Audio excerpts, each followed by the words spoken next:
Hola, amantes de los libros, mi nombre es Erika Morales, soy autora del libro Ni ofendidas ni seducidas, la violación de mujeres en Colombia entre 1936 y 1960.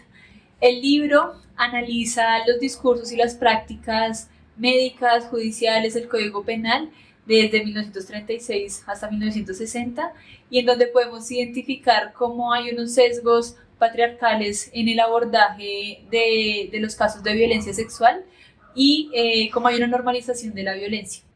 Los y les invito a leer el libro, a escuchar esta entrevista y si quieren adquirirlo podrán verme en el lanzamiento oficial en la Feria del Libro de Bogotá el 8 de mayo en el stand de la Universidad del Rosario.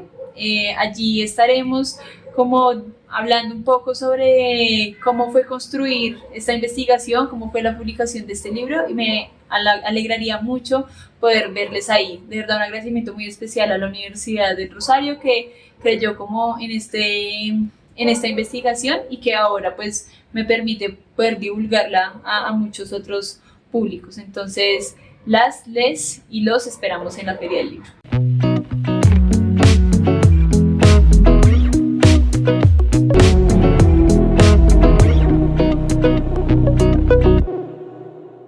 Hola amantes de los libros, ¿cómo están? Soy Mabel López, la doctora en Historia que reseña investigaciones por internet.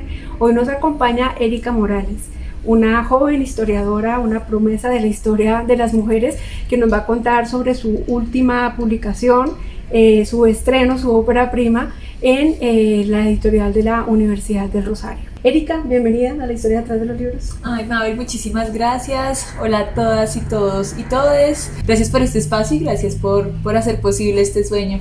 Erika, se trata de un tema supremamente difícil, pero muy necesario de tratar.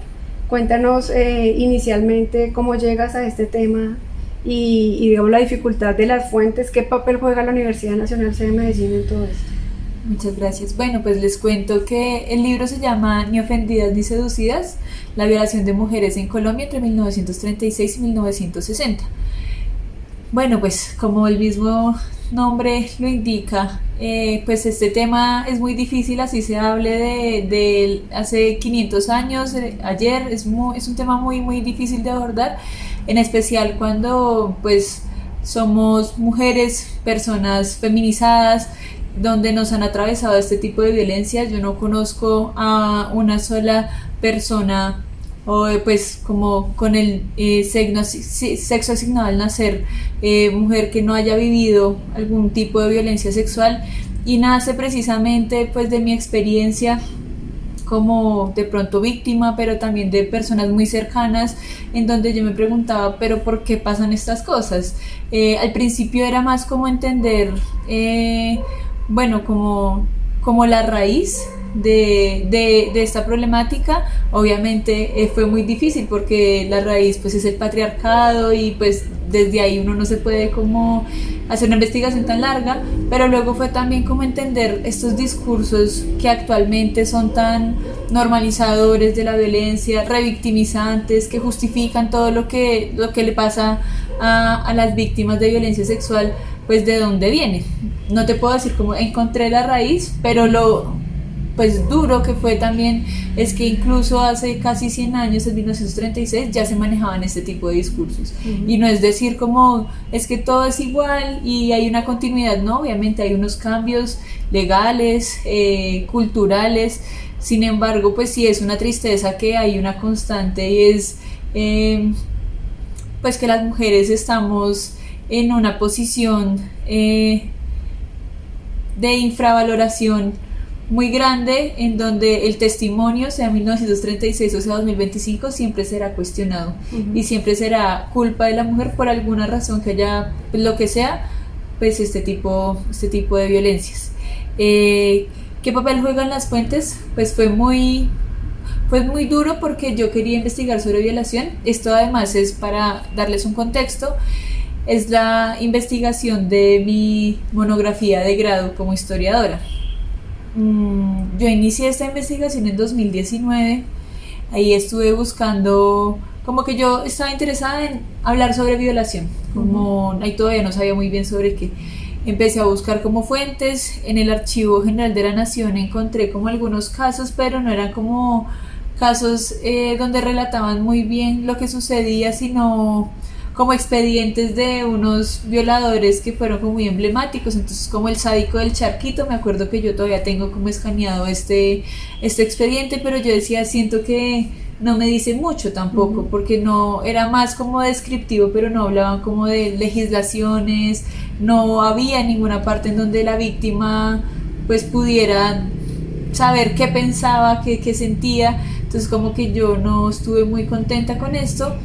Y como historiadora de las mujeres querías recuperar la voz de las mujeres, me imagino. Sí, quería como hacer, como resaltarla, que al final no es que pueda hacerlo mucho, pero sí quería saber, por ejemplo, como bueno, como ellas que decían, que luego pues en los expedientes que encontré, los que denunciaban eran los papás, sus parejas en algunos casos, como que siempre era el hombre de la casa el que tenía que imponer la denuncia, pero en algunos se alcanza a encontrar como rastros de sus voces, también de sus acciones. Por ejemplo, hubo una de ellas que se suicidó. Eso también siento que obviamente es algo muy doloroso, pero fue una acción también, yo lo leo como de resistencia también, como de no quiero vivir con este señor siendo impune, porque además ella denuncia y el suicidio viene un mes después al ver que no pasaba nada, que este señor seguía libre, que además era su pareja. Entonces como que ella se suicida. Entonces sí, como que yo buscaba otro tipo de fuentes. Me contaron que el Archivo Histórico Judicial de Medellín lo tenía la Universidad Nacional de Colombia en 2020, como 20 días antes de que la pandemia cerrara todo. Logré viajar a Medellín, escaneé como algunos expedientes muy muy ricos.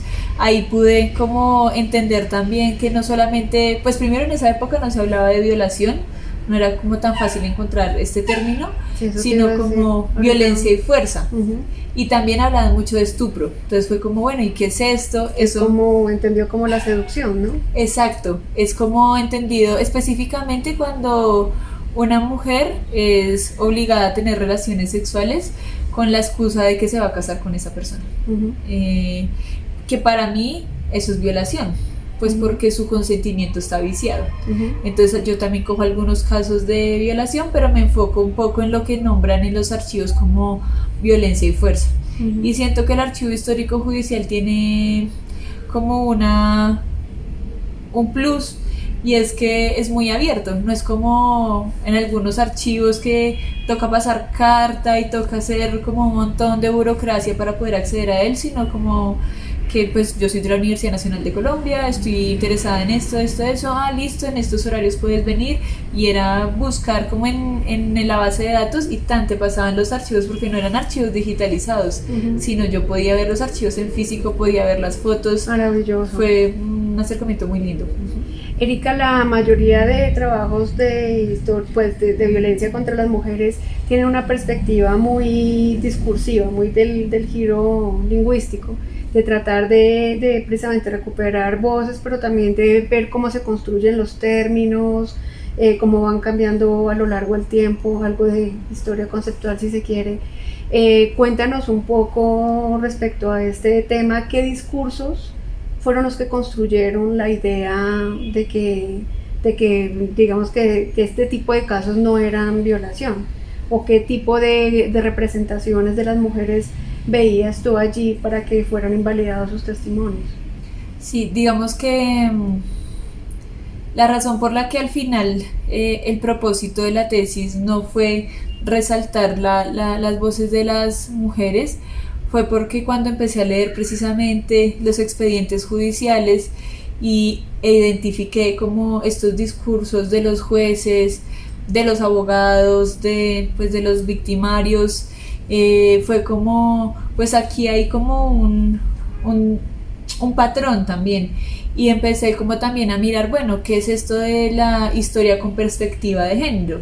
Que no es solamente como poner en el centro como objeto de investigación o sujeto de investigación a las mujeres o las disidencias sexuales, sino es como ver como con un lente que ya está muy trillado esto de las gafas violetas, pero digamos que las gafas violeta en donde uno puede identificar como pues esto que está diciendo tal juez es pues patriarcado y misoginia interiorizada y exteriorizada. Entonces, por ejemplo, empiezo a mirar estos expedientes y digo, bueno, ¿bajo qué marco legal se están pues rigiendo? Entonces es el código de 1936 precisamente. Entonces reviso el código y hay legislaciones o hay artículos como por ejemplo, si la mujer que fue víctima de esto era mujer pública, pues no hay pena de cárcel, o si el violador se casa con la víctima, pues se hace exento de toda pena. Entonces ahí es como que estaba en esta perspectiva que yo decía, pues no es normal, y aquí lo que se muestra es algo. Entonces los discursos vienen o este tipo de leyes vienen a mostrarnos como que hay una normalización de la violencia, que lo que importa no es como el hecho victimizante, la violación como tal, sino que lo que se manchaba era el honor, y ni siquiera el honor de ella, sino el honor de su familia, y que lo que había que reparar, específicamente de los hombres, y lo que había que reparar era eso. Entonces lo primero que se identifica, o lo que identifico, es esto de la legislación, que tenía como obviamente unos sesgos pues patriarcales pues dignos de su época, pero además se suponía que el código de 1936 era un código liberal, pero cuando uno va a ver la legislación pues no es pues para nada liberal en específico de estos casos, ¿no? Porque entonces muy conservador en el tema de la familia, que suele pasar en otras épocas, que hay ideas más liberales respecto a la democracia, respecto a la inclusión, digamos, para la ciudadanía, pero a las mujeres se les resta poder y se les recluye, por ejemplo, en el espacio privado. Entonces supongo que tiene algo que ver con eso, ¿no? Sí, exactamente, como hay ideas que sí pueden ir avanzando de acuerdo también a las tendencias políticas de los momentos, pero esto es un tema que no avanza. O sea, que incluso esta ley que en algunos países aún existe, que la llaman como la ley de cásate con tu violador, fue abolida en 1997. Entonces es muy sorprendente que lo más probable es que ya estuviera en desuso, que no fuera como que se aplicara en 1997, pero que hasta ese momento se aboliera, pues sí dice muchísimo de una concepción de la sociedad, ¿no? Y entonces pues por ahí empiezo como a indagar en las leyes. Luego veo que además de que las leyes son súper permisivas, hay una interpretación de las leyes por parte de los jueces aún más permisivas. Entonces, por ejemplo, en el caso de la chica que menciono que se suicida, su pareja la droga. Y ella igual no lo denuncia por violencia y fuerza, que así lo llamaban en ese momento, o violencia carnal, que es algo que todavía se conoce, sino por estupro, porque cuando ella se despierta, él le dice como no vaya a hacer nada porque yo me voy a casar con usted. Entonces ella interpreta que lo importante fue que él le propusiera matrimonio, que fuera después, y no que había sido drogada para esto. Y lo que empiezan a hacer los jueces es a investigar como no, pues no tiene sentido que haya sido drogada, entonces en realidad no hubo ningún delito. Además ella después de eso siguió teniendo relaciones sexuales con su pareja, que es algo que todavía sucede, ¿no? Que hay personas que son abusadas por su pareja y después pues siguen teniendo relaciones, pero es como si eso invalidara que igual fueron abusadas en un momento. Entonces eso se toma como no, pues es la pareja, es algo que tiene que pasar, o pues ya ella consintió las veces posteriores, entonces en ese momento también consintió. Y los jueces eran muy permisivos, siempre buscaban cómo justificar la violencia, y pues además estaba muy de la mano con la medicina. Entonces pues hay que entender también el contexto, y es que la medicina legal se estaba consolidando en el país en estos momentos, y además estaba muy vinculado todo como con la justicia. Era un momento también en donde se estaba modernizando, entonces era como no cualquier persona puede hacer un perito, que es como un examen después de la violencia, sino que tiene que ser ciertos médicos que son los que han estudiado el himen, por ejemplo. Y y estos médicos eran como súper permisivos, entonces hay unos casos terribles en donde hay unas violencias que son brutales, y ellos son como, esto no cuenta como una violencia de gravedad, sino que es una violencia que hace parte del hecho. O sea, otra premisa de la investigación es que si no hay una fuerza excesiva en la violencia, si no se te nota, pues no es violencia sexual. De los casos que yo reviso, que son aproximadamente 14, solo 2 fueron sentenciados, porque los otros no cumplían con estos requisitos de violencia y los médicos fueron muy permisivos en eso. Entonces también eran muy permisivos en el himen, por ejemplo, había toda una investigación sobre cómo debían ser los ímenes, si elásticos o no, y muchas veces era como no, el himen ya estaba, una niña de 13 años, por ejemplo, o incluso menor, el himen de ella ya estaba roto, pero lo que podemos identificar es que no fue por abuso sexual, sino fue porque ella accedió, o sea, una niña de 13 años que en ese momento pues era como todavía muy inocente, pues lo que dijeron fue que no, pues que ella había accedido a tener relaciones sexuales y pues uno podría decir sí, pues es autónoma, pero pues en este caso era el padrastro, o sea, era como una cosa muy bizarra que era como la medicina y la justicia se juntaban para normalizar y justificar este tipo de acciones también. Que la medicina también aportó mucho a los discursos sobre la subvaloración de la mujer, su supuesta inferioridad biológica, su capacidad de raciocinio. Entonces tiene todo el sentido que este tipo de justificaciones vengan desde el discurso científico. Claro, total, todo lo que se hacía ver como un halo precisamente de cientificidad, de objetivo, no, es en efecto pues viene de toda esta construcción moderna del conocimiento que sabemos que es patriarcal, capitalista, racista, además, entonces como que, claro, todo eso influye, como las investigaciones que estaban haciendo en donde las mujeres no éramos válidas, pues obviamente nuestros órganos femeninos no estaban bien estudiados o lo estudiaban hombres que no tenían...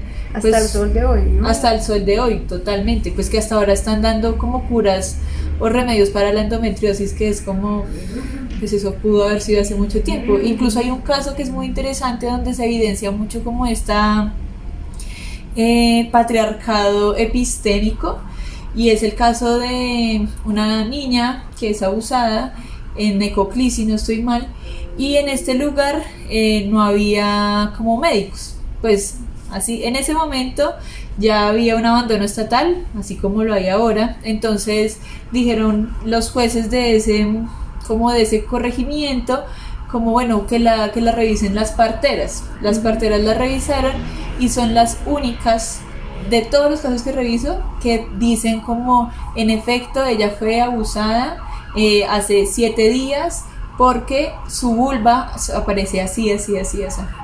¿Qué pasa? Pues que cuando revisan el caso dicen como esto no es científico, esto es muy difícil de determinar, entonces les abren un proceso de investigación a las parteras para que la comunidad pueda declarar que ellas sí son honorables y no están mintiendo, porque en ningún caso de violencia sexual se haya visto que pues afirmaran que en efecto había sido abusada, y paralelamente empiezan a buscar como médicos que puedan como sustentar esto. Al final la revisa unos médicos, obviamente hombres de la ciudad, como descontextualizado de todo, y dicen como que no, que eso no es garantía de que haya sido abusada. Y las parteras hasta el final logran igual como demostrar que son honorables, y ellas no, pues dicen, pues eso fue lo que nosotras vimos y no vamos a decir lo contrario. Pero al final omiten totalmente como este dictamen de las parteras para decir como no hay una prueba fidedigna que diga que esta niña fue abusada, cuando las parteras que ya conocían los órganos de las mujeres, pues llevan muchísimos años, incluso ahora la partería pues es patrimonio inmaterial de la humanidad, pues fue totalmente devaluado. Invalidado en su momento. Bueno, Erika, hay una perspectiva que es muy importante en la historia de las mujeres con perspectiva de género, precisamente, que es la interseccionalidad. Este tema tiene que ver con casos judiciales, y lo que hemos visto en otros periodos con los casos judiciales es que quienes emergen en esos expedientes normalmente son los subalternos, ¿no? Son las personas de los estamentos más bajos que se atreven a denunciar o que tienen pues como cierta agencia o cierta individuación y defienden sus derechos y aparecen allí en esa confrontación, emergen en los expedientes judiciales. ¿Quiénes eran estas niñas y quiénes eran sus familias? Sí, yo creo que una de las cosas que me motivó precisamente a utilizar expedientes judiciales fue esto, como que sabía que es en estos procesos judiciales donde medio se pueden como resaltar la voz de las pues, personas subalternas. Hay que decir algo y es que aunque el libro o la investigación hable de mujeres víctimas de violencia, en realidad la mayoría de las, por no decir todas, todas las víctimas que yo reviso su expediente son niñas. Menores, la mayor yo creo que tiene 16, 17 años tenía pues, y esto lo que nos indica no es como que a las adultas no las abusaran, sino que era algo como tan difícil de denunciar que las únicas que podían acceder a esto eran ciertas personas, en especial pues niñas que eran sus papás los que iban a denunciar específicamente, y que su minoría de edad era un agravante, me imagino. Claro, porque y ni siquiera era un agravante porque fueran niñas, sino porque eran vírgenes. Entonces se podía garantizar que eran vírgenes y por eso fue que era que denunciaban. Yo encontré un caso que no pude incluir como en esta investigación, que era de una mujer que tenía 35 años, que fue abusada por un policía, que este proceso pues fue muy infructuoso. Si los de niñas fueron infructuosos, este fue aún más infructuoso porque era un expediente de 2 páginas.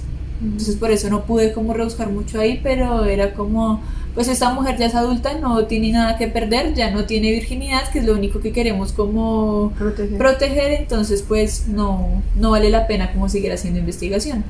Las niñas que encuentro en estos expedientes son en su mayoría campesinas, que igual es un poco raro y yo me he preguntado mucho eso, y es ¿por qué no encuentro gente adinerada?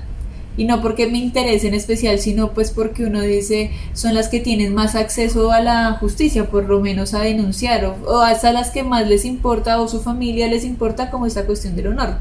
Mi hipótesis es que cuando ya sucedía en una esfera mucho más alta era como, pues esto se oculta totalmente, porque por el honor, exactamente, no nos interesa que esto nos manche a la familia. Cuando es unas personas ya muy empobrecidas, probablemente no tienen acceso a esto, y cuando eran como clases medias e igual empobrecidas, sí era como una ilusión de restaurar el honor, porque algunas chicas lo que pedían era que se casaran con ellas. Su abusador se casara con ellas, o los papás lo que pedían era esto también.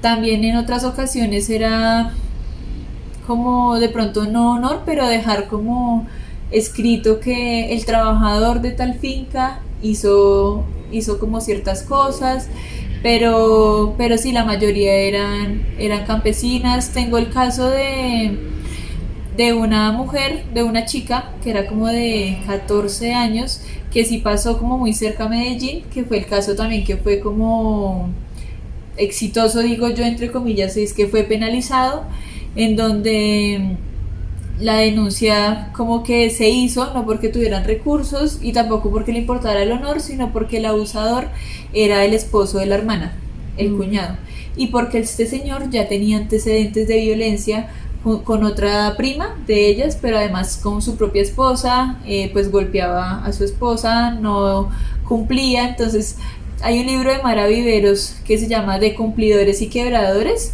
que habla mucho de la masculinidad, como en especial la paisa, y cómo es muy importante que los hombres paisas como respondan con las obligaciones familiares, y cuando esto no sucede hay una persecución, y a este señor lo judicializan principalmente porque ha quebrado o no ha cumplido con sus deberes matrimoniales, pero además era alcohólico, que en ese momento también era muy perseguido porque era una degeneración a la raza. Entonces lo que también pude identificar es que el solo hecho de violación no bastaba. Si a ti solo, entre comillas, te abusaban, eso no era causal de nada, como que no representaba realmente un peligro.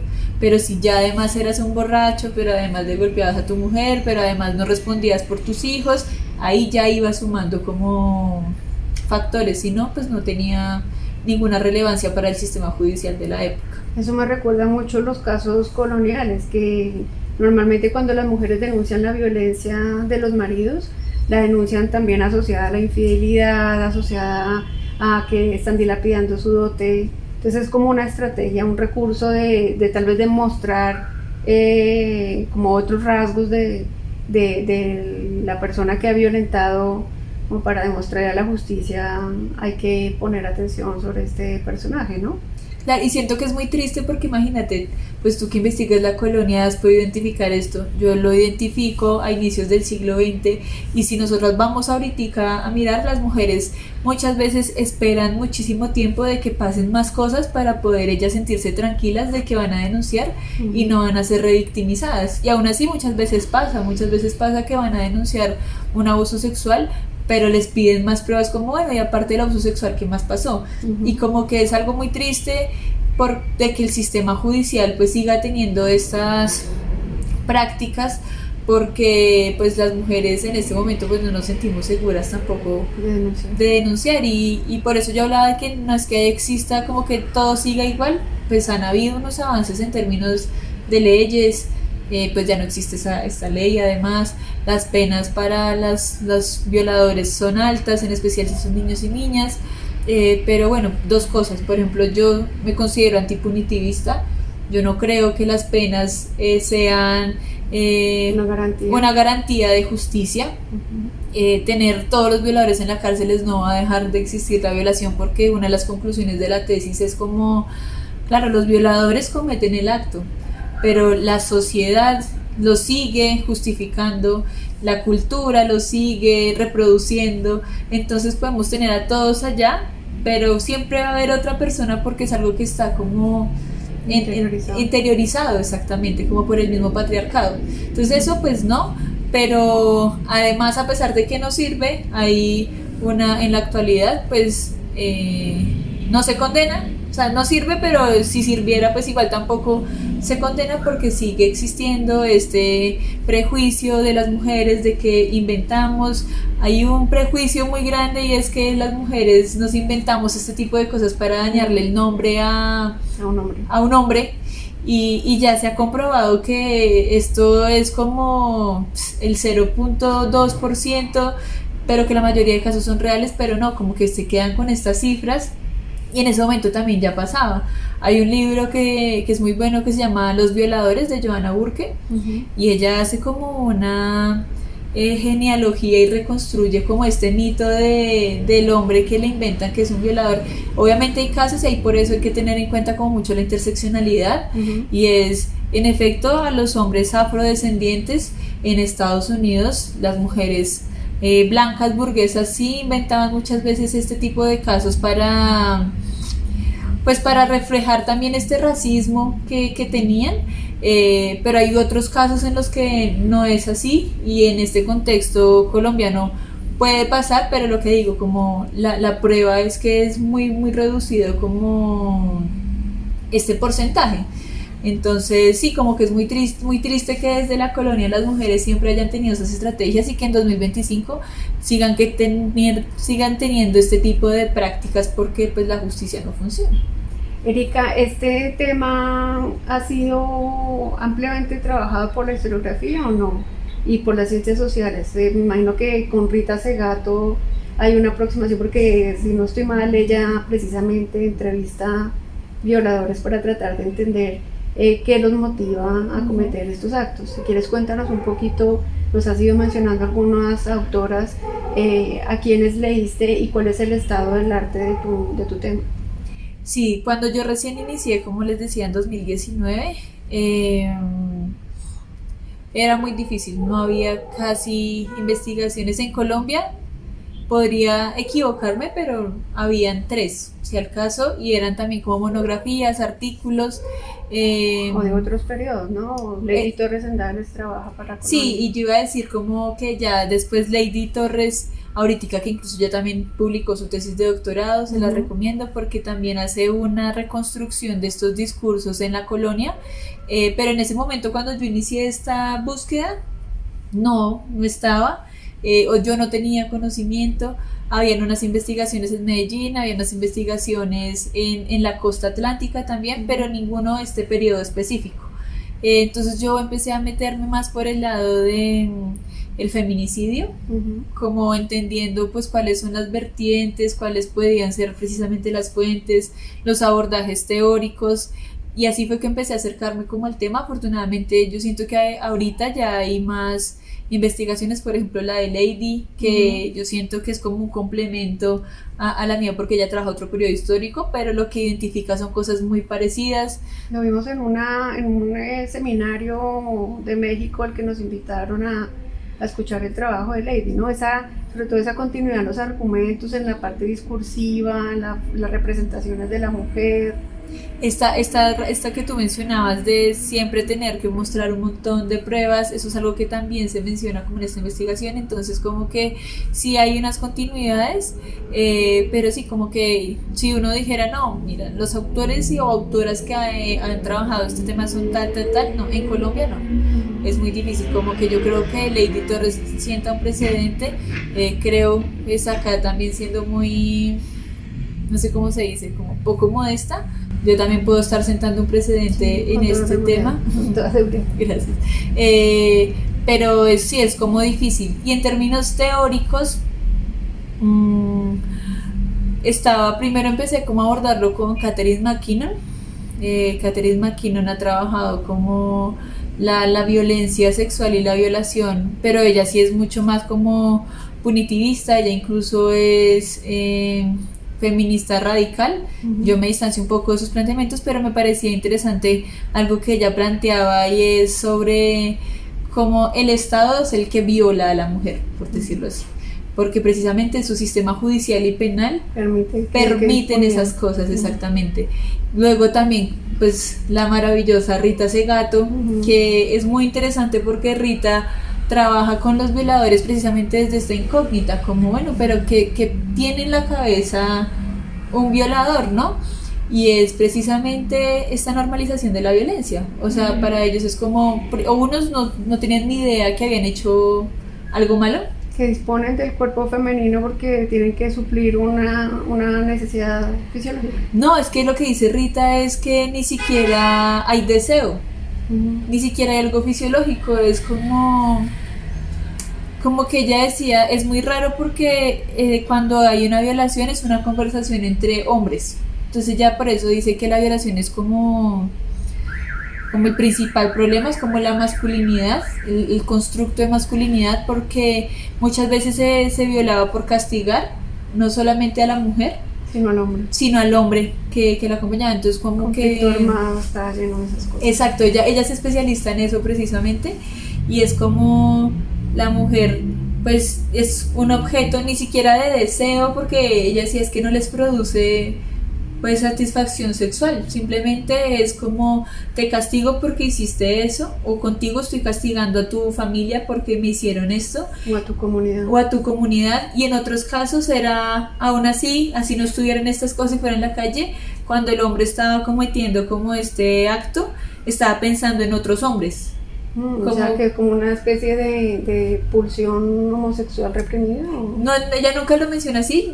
Yo a veces creo que puede ser así o no, pero lo que ella sí decía es, no existe deseo, simplemente es una comunicación masculina y es un constructo de masculinidad que a ti te lleva a que si no haces estas cosas, pues no logras entrar en el estándar de hombre en la sociedad, que pasa mucho, ¿no? Cuando los hombres siempre tienen que estar buscando como esta virilidad, entonces... La conquista sexual que hace parte desde los romanos de esa construcción de virilidad, ¿no? Exactamente, y también como demostrarme muy fuerte, entonces golpeo a mis compañeros hombres, y ya llega un punto, o a los que considero inferiores, y ya llega el punto en que muchas veces pues con la violencia sexual está demostrando que es un hombre, que también pasa cuando es la violación en las cárceles también, pues es mostrar que tiene un poder. O sea, ella lo que decía, la violación no tiene nada que ver con el deseo sexual, es simplemente como una evidencia de poder,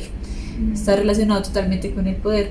O por ejemplo también cuando violan a precisamente como homosexuales, personas trans, a los hombres trans, por ejemplo, no los matan tanto, pero los violan muchísimo porque es una forma de querer corregir también ese comportamiento que ellos consideran como desviado. Y a las mujeres lesbianas, ¿no? Los informes del Centro de Memoria revelan eso, ¿no? Sí, también. Es dramático también para supuestamente reconducirlas. Y es un castigo también por salir como de la norma social, ¿no? Y sí, como también, por ejemplo, sea una forma de dominar a un hombre, eso que se considera inferior, también ha pasado mucho con los hombres afro. A los hombres afro en muchos contextos los violan para mostrar como ese poder que tienen sobre ellos. Entonces, que es muy colonial, ¿no? Me imagino que eso ocurría también entre amos y esclavos de alguna manera. Sí, no, yo no podría decir como sí, pero yo estoy casi segura que eso pasaba. Sí, como que siento que eso, Rita Segato fue fundamental. Y luego también yo terminé la investigación en 2022, pero cuando de 2022 hasta ahora he tenido como unos cuestionamientos de, bueno, como el feminismo es muy importante, pero siento que algo falta, precisamente como que yo sentía que me faltaba estas otras perspectivas también decoloniales, antirracistas. Entonces como que empecé a buscar otras exploraciones de violación y encontré como Brigitte Vasallo ha escrito sobre esto, y escribía mucho sobre que no es una cosa entre hombres y mujeres, no es como el hombre directamente es un violador y la mujer directamente es una víctima, sino que hace parte también de este binarismo que es impuesto por la colonialidad, sino que es una cuestión de poder igualmente, y es de buscar cómo oprimir al otro. Entonces ya cuenta la historia de una cárcel en Abu, no me acuerdo cómo el nombre exacto, te puedo pasar la referencia después, en donde hay una violación masiva de colonos europeos en un país como de Medio Oriente, y dicen como pues la violación ha sido un instrumento de guerra, y precisamente esto a mí me ayudó también para, como que yo ya lo venía construyendo en la investigación, pero fue como muy claro decir como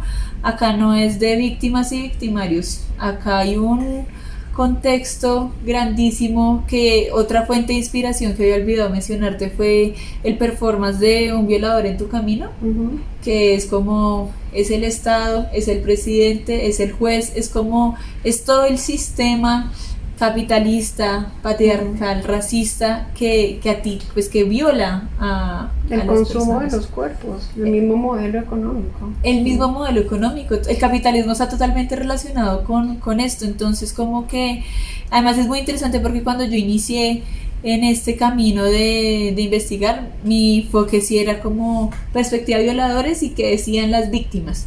Y precisamente como con los discursos empecé como a darle como esta perspectiva de género y darme cuenta como, o sea, como que esto es la punta del iceberg, pero lo que está debajo y lo que permite que estas cosas sigan sucediendo no es que exista un violador y una abusada, pues, y nombrándolo masculino y femenino, sino que todo es mucho más complejo, y hay todo un sistema que sostiene esta violencia.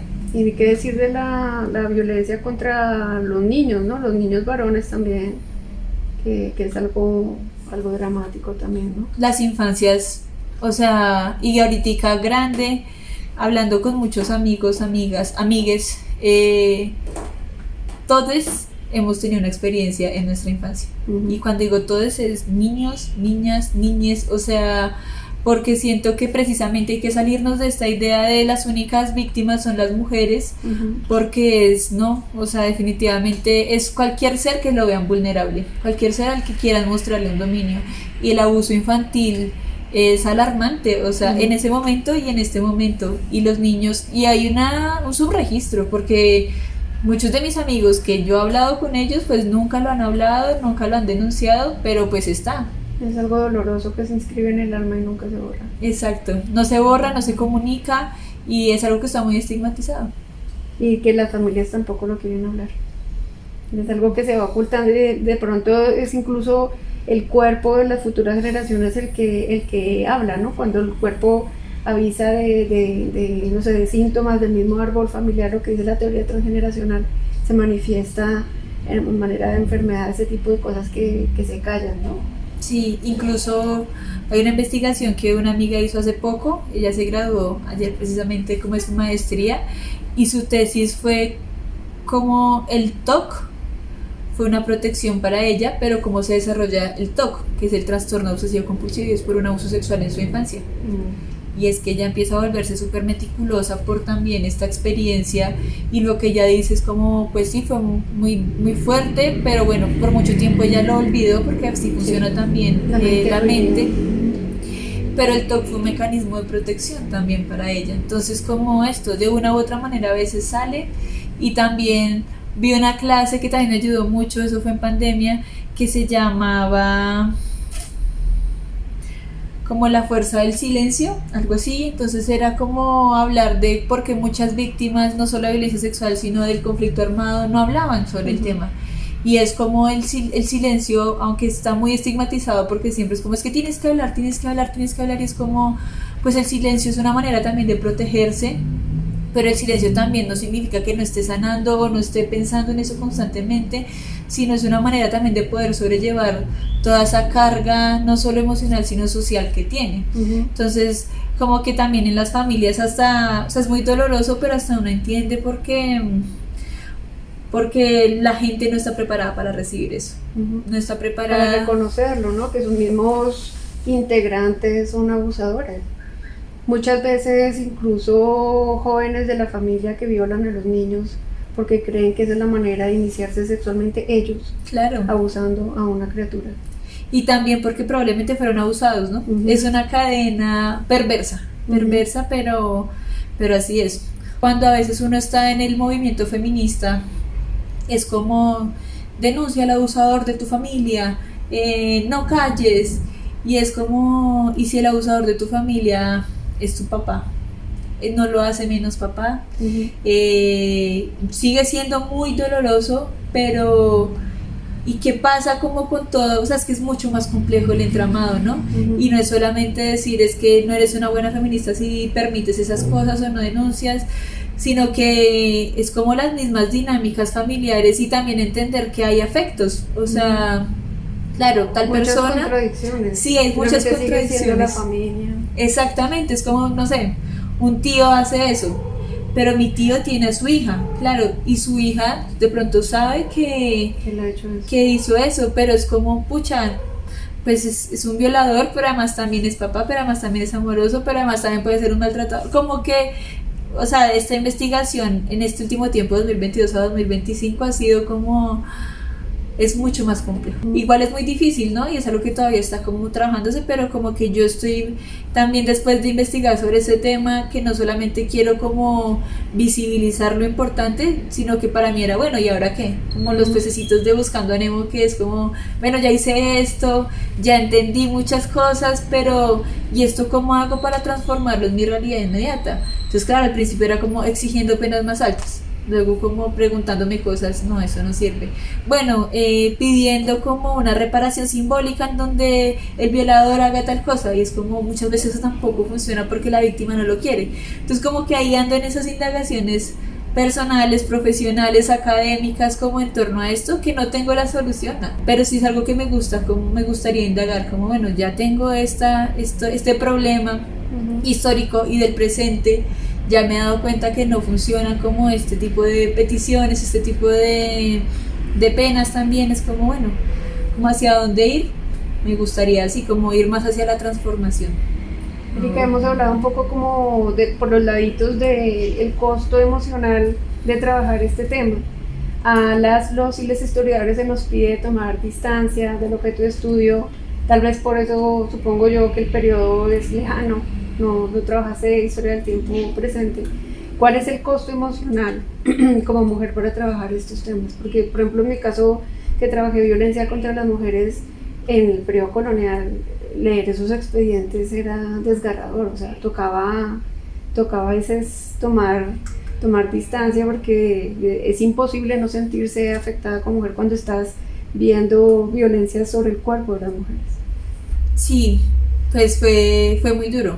Incluso yo te decía que yo me demoré 3 años haciendo esta investigación, por todo.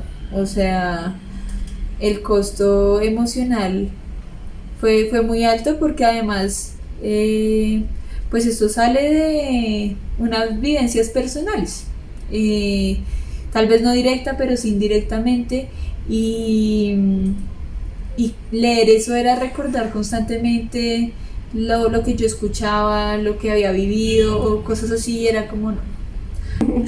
Pero ver que existe un libro me hace como uff, o sea, del dolor, de la rabia, pueden salir cosas muy potentes. Lo que te digo, no sé en qué se transformará en un futuro para mí, mis planteamientos y mi visión, pero ya yo puedo hablar como de las experiencias de violencia, no como normalizado en absoluto, pero entendiendo un montón de cosas. La razón también por la que no lo hice tan pronto fue porque ahí, y yo siento que hay que decirlo, hay como un estigma sobre los historiadores que hacen como tiempo presente, como que no es riguroso y no es historia, es sociología o algo así. Entonces en mi cabeza yo tenía igual todavía ese sesgo, era como no puedo, incluso yo sentía que era muy reciente, yo debería investigar algo más en el pasado, pero no, al final como que investigué eso. Ahorita ya no tengo ese sesgo, pero sí debo confesar que en ese momento también la academia pues tiende a uno, le mete esas cosas. Además, lo que me parece importante es que pues esta tesis surge en la Universidad Nacional de Colombia, es dirigida por básicamente 3 personas diferentes. O sea, yo inicié con Gisela, porque yo sentía que Gisela también tenía una sensibilidad como de género, y en efecto la tiene, pero Gisela tiene otra perspectiva, trabaja temas transnacionales y mi tema era otro. La profesora Gisela Kramer. Exacto, la profesora Gisela Kramer. Luego pasé con Max Herring, que fue el que dirigió más, pues, como la investigación, la mayor parte de la investigación, exactamente, en donde me orientó muchísimo en la parte como metodológica. Su experticia en la historia de la administración de justicia, ¿no? Exactamente, por eso yo también me fui mucho por ese lado. Entonces él me ayudó mucho como a interpretar las fuentes, como que él también ha escrito mucho sobre cómo la medicina, la historia, la justicia no es como algo impoluto, sino que también es algo que está mediado por todas las relaciones sociales de ese momento, pero la perspectiva de género seguía faltando. Pues que debo reconocer que fue algo muy mío y de mis amigas que estábamos investigando sobre eso. Entonces, no sé, en el grupo de género, como no, léete este artículo que te puede servir. Mi amiga Nayeli, como en las discusiones, no, esto puede servir. Pero la perspectiva de género fue algo muy autónomo también, que incluso yo por eso fui a Medellín, porque allá sí había una profesora que se llama Ruth López, que ella fue la que me recomendó el libro de los violadores, yo no tenía ni idea. Y ahí medio, pues me orientó un poquito, pero aún así pues era difícil. Y ya finalicé con la profesora Lucía, que ella también igual tiene una sensibilidad muy grande de género, y adicionalmente, Lucía Duque, sí.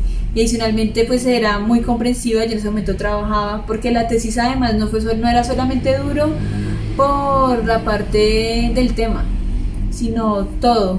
Una cosa es la tesis y otra cosa es un libro. ¿Cómo fue este proceso con el Rosario? ¿Cómo te tomó la noticia de que aceptaran el manuscrito? ¿Y cómo ha sido todo ese proceso? No, pues muy loco realmente, porque cuando yo escribí la tesis, yo la pensaba igual como libro. O sea, yo desde siempre dije, yo voy a publicar esto.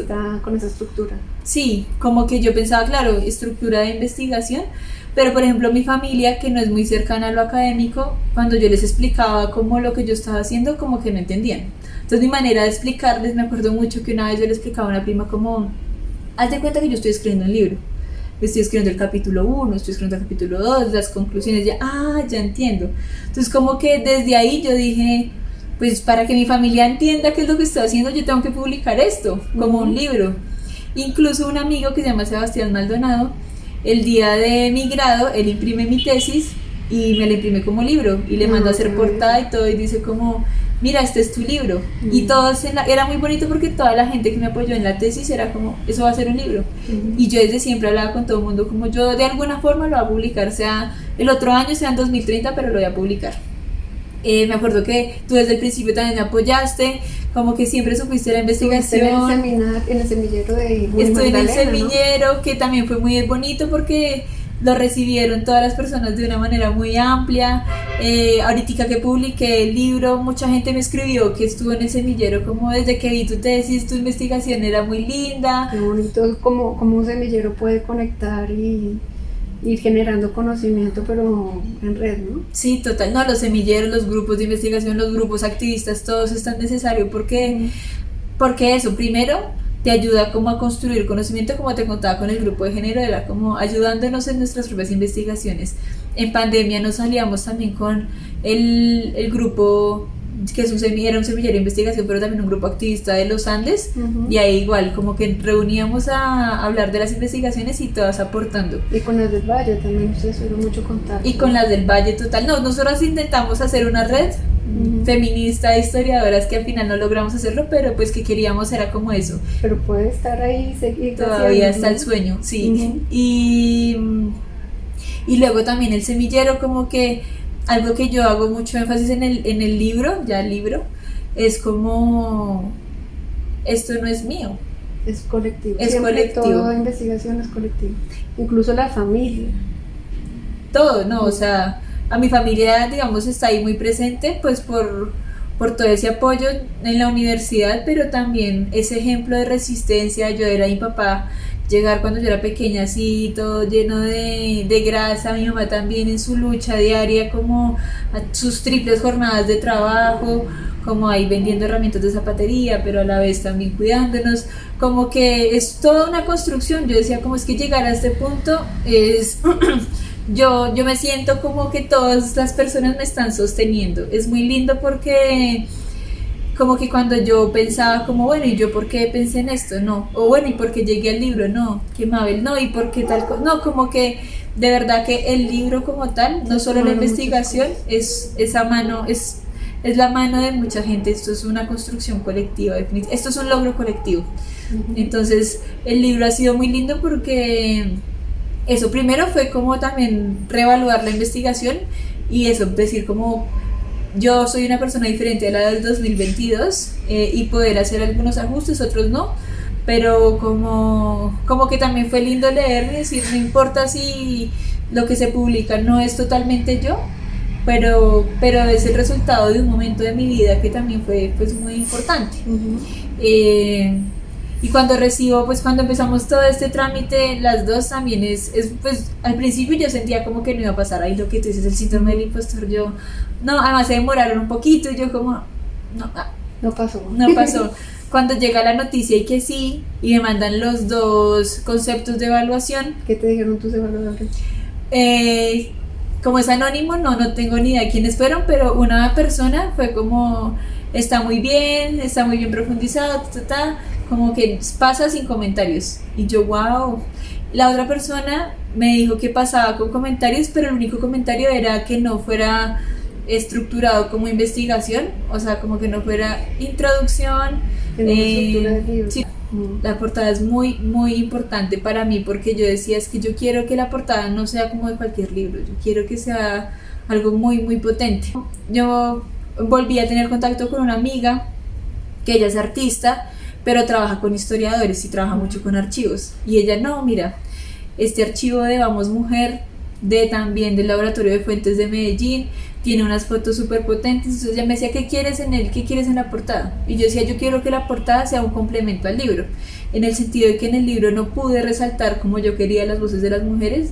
Yo quiero que sea como una especie de continuidad en donde pues esto pasó y era muy denso, pero miren estas mujeres cómo han resistido, y ahorita también hay unas transformaciones, no serán muchas, pero hay unas transformaciones. Entonces la portada del libro es un collage de muchas mujeres, hay unas mujeres que están protestando, hay otras mujeres que no se ven en la foto pero están como bordadas, que se están agarrando de la mano, hay una niña chiquita que está dando como la espalda, hay una iglesia, hay dos figuras que son muy importantes, que es una mujer afro y una mujer indígena, donde quise representar también a estas mujeres campesinas, a estas parteras que estuvieron en la tesis, pero muy como mirando de frente también, y como sí, pues pasaron todas estas cosas, pero miren, mujeres de este momento histórico, como otras mujeres de otros momentos históricos en el futuro han protestado y han insistido en tantas cosas que ustedes también insistieron y vivieron. Entonces la portada fue muy bonito poder construirla. Es una manera de decir la lucha sigue, ¿no? Exactamente. Estas niñas también enfrentaron una lucha de sobreponerse, y sus familias de sobreponerse a una tragedia, que eso es. Y ahora pones en la portada estas mujeres que siguen luchando de los movimientos sociales. Exactamente, era eso precisamente, como no es que ellas no hayan resistido, lo que te digo, para mí el suicidio fue una resistencia, para mí muchas otras, denunciar ya era una resistencia. Hay otro caso que no está muy bien desarrollado porque es de un artículo de prensa, pero que es de una niña que se niega a casarse con el violador, es como yo no me voy a casar con él, no me importa si me quedo soltera, pero no me voy a casar con él. Entonces, como poder decir, miren que aunque ustedes tuvieron esas resistencias que de pronto no estaban en la luz pública, pues fueron resistencias, y luego estas mujeres sí pudieron resistir en la luz pública, y eso es una invitación a seguir continuando como con esta lucha desde lo colectivo. Entonces como que la construcción del libro fue muy bonito, porque también fue como qué cosas quiero como hacer énfasis, qué cosas ya no, o qué cosas sí, pero haciendo unas aclaraciones, y la portada fue fundamental para mí, porque fue como, primero pues es la entrada al libro, y segundo es como esta complementariedad que yo buscaba. Ok. Bueno, Erika, muchísimas gracias. Fue realmente una conversación de salón, de sala, de casa, muy agradable, incluso con gato incluido, que por ahí está Cloner. Maldito. El gatito youtuber. Quiero pues felicitarte, de verdad, felicitarte. Es una magnífica contribución, hecha con mucha altura, con mucho rigor. Muy difícil de trabajar un tema como este, y le auguro pues mucho éxito al libro, y estoy segura que en ese lugar van a estar todas las mujeres de tu corazón, es decir, las estudiantes que te acompañaron a lo largo de la carrera, las de la colectiva, y todas las amigas y amigos y amigues que has hecho en el camino. Así que espero que sea un momento muy emotivo, y también para tu familia un gran logro, y para todos tus compañeros, ¿no? Lo que tú dices, no es fácil que una investigación de pregrado se publique, y pues esta es una gran oportunidad, y también un reconocimiento a la Universidad del Rosario y a Juan Felipe Córdoba, que tiene uno de los catálogos editoriales en historia más importantes de este país, más exquisitos, y que le abra campo a los egresados de pregrado muy importante. La del Rosario tiene una colección que se llama Ópera Prima, y bueno, tu publicación salió por fuera de esa colección, así que es muy especial para ellos, así que te felicito, Erika.